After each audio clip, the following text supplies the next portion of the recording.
Yes, after nilang umakyat sa Cube House. Ayan, dito sa Rotterdam, dito naman kami sa Market Hall. Market Hall in English.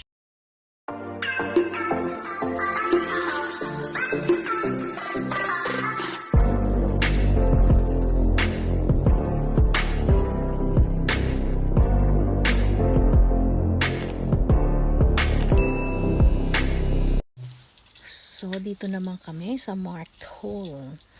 Yan, dito kami sa Rotterdam today. Opposite side lang yan ng Cube House. Dito sa Rotterdam Block. Pag pupunta kayo dito, you just ride the train and go down in Rotterdam Block. At eto na yon. Eto ang Market Hall. Look at this. It's so beautiful. The painting of this, the canopy of this building in Market Hall. Ang ceiling niya, super ganda.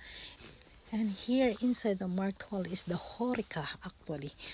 International Horeca, iba-iba. So kaya dito kami nag-lunch. Of course, my favorite, the soup. Ayun, Japanese. Naka-Japanese kami ngayon. Ang aming tanghalian.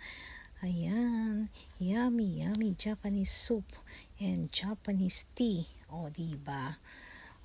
Naglalakwatsa kami at nakakain na rin kami sa wakas ng kanin. So we order also with rice. Takoyaki, teriyaki with rice. Yummy. And after ikot ulit kami sa Market Hall at picture sa magandang ceiling. O diba, ang ganda. Ang ganda-ganda talaga ng ceiling niya. Sobra. Actually, their Smart Hall is yung nasa taas nito. Ayan. It's apartment at saka mga office daw ang nasa taas nito. Smart Hall. And this one open on 2014. So, kaya nasa almost 10 years na pala to. Mahigit ng 10 years yung Market Hall na to. At sa baba, lahat ng Horeca. Hindi lang basta Horeca, kundi international. Kasi may frozen yogurt pa sila. Wow, so yummy. O, diba? Ang dami-dami iba-ibang tinda dito sa Market Hall. Market Hall.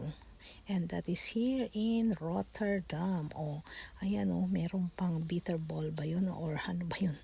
Nagpakuha si Sophia ng picture. Basta maganda dito so you don't miss it. So when you go to Rotterdam, don't forget to come in this place.